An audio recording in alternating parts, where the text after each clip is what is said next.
let's start off talking about.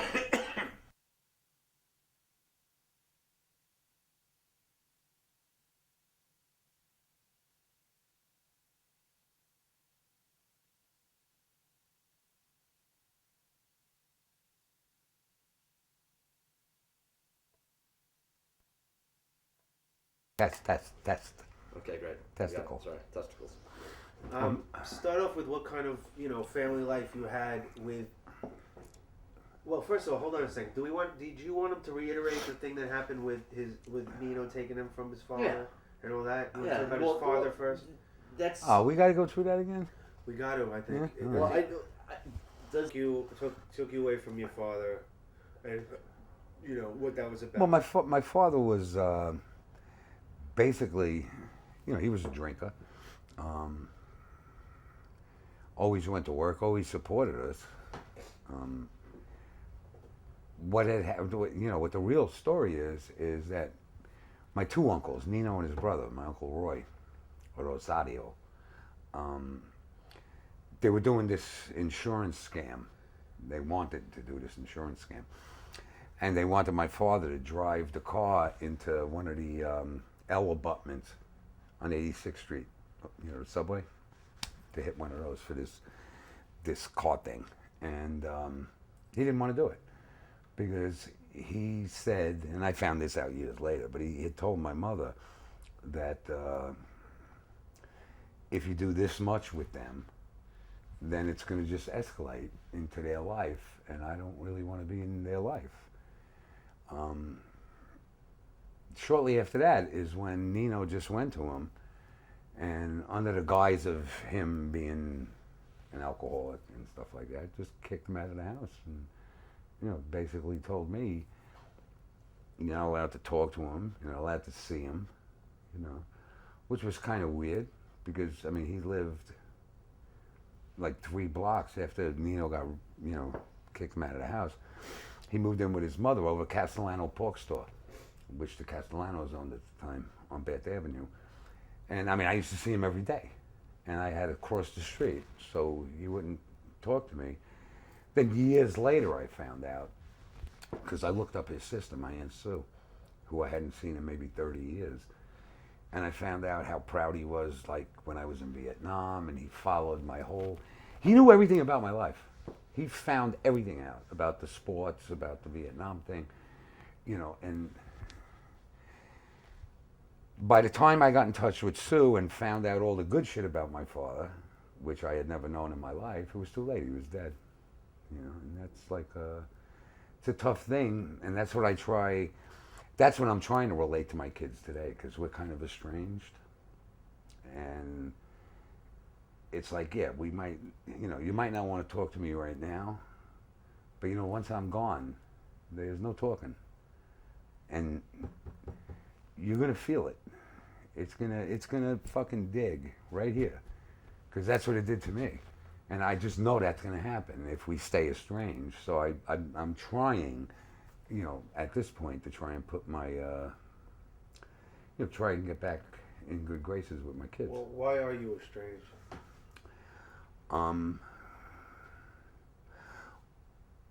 Number one, I could never understand. We got ghosts. The ghosts want to eat. a rat, is it?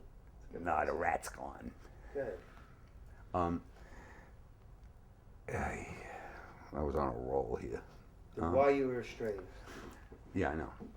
One thing I never could understand was how much Denise forgave me for all my misdeeds while we were married. Womanizing and blah, blah, blah. And you want to say something? Yeah, I want to say don't use her name. Say my wife. Okay, yeah. Is my wife, I never could understand how she could, basically forgive me. I don't think she forgave me, but basically, like, have a congenial relationship with me after what I did to her, with all the womanizing I did and the drugs and, all of that. I finally got to a point where I really had it well set up with them, and I moved to where they live, and I was living there for a while. And I just couldn't make it there. Financially, I couldn't, find anything to do to make some extra money. So I decided to come back to New York, and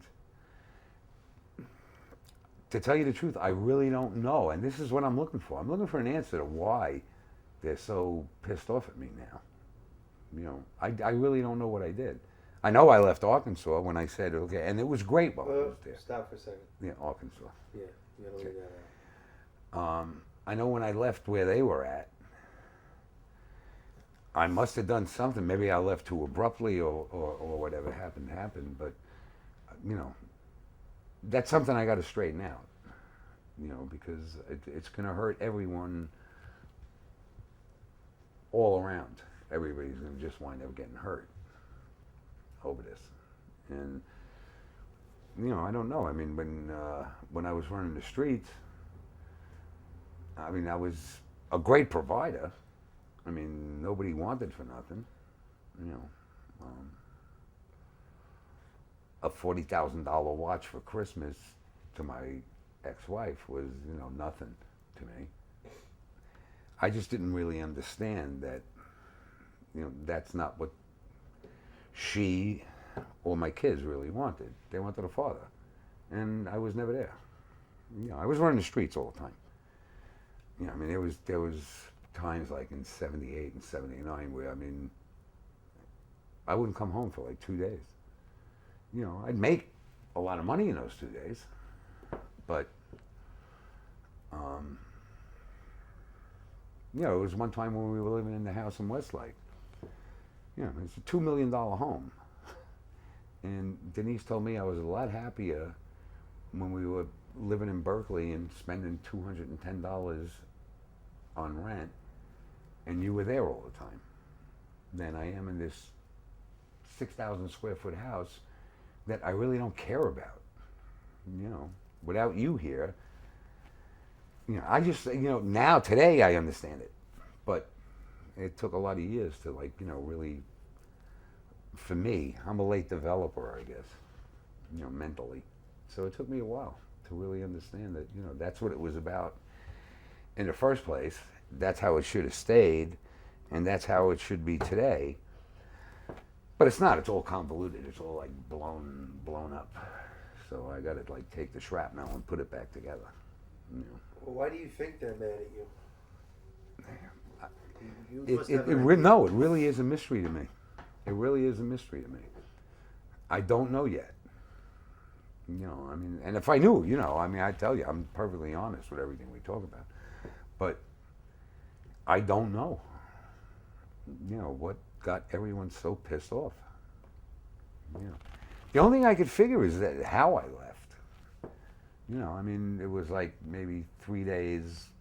I said, I'm going, and on the third day I was gone. I don't know. I can't answer that question. Well, when was the last time you saw them? What happened? It was probably close to a year ago. When I came back, to the city. And I really haven't talked to any of them since.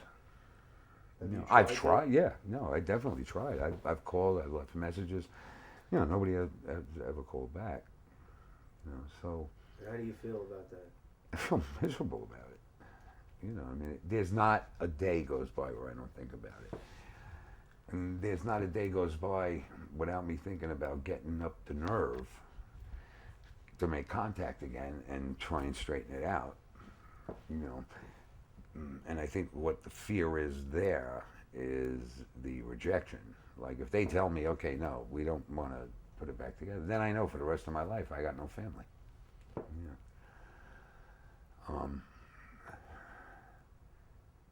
Up until I got into that life, 8 years, I was just the best husband in the world. Worked every day, legitimate work. Was home every night. When I got into that life, something snapped in my head. whether it be, part of the ego of being who you were, or the money that you had, or whatever it was, something like short-circuited up here, and what happened happened.